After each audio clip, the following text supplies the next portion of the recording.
বন্ধুরা, জীবনটা আসলে অনেক ছোট।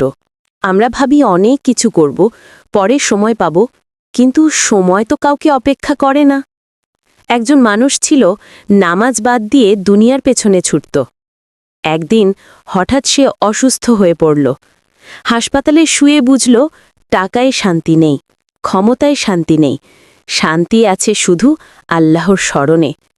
সে চোখ ভিজিয়ে বলল, হে আল্লাহ, আমি অনেক দেরি করে ফেলেছি।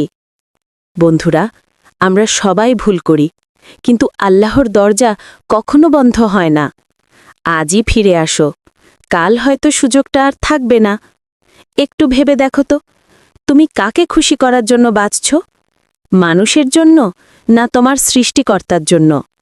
আল্লাহর পথে ফিরো বন্ধুরা, তাতেই আসল সুখ, আসল শান্তি। আসসালামু আলাইকুম। দেখা হবে ইনশাল্লাহ পরের ভিডিওতে।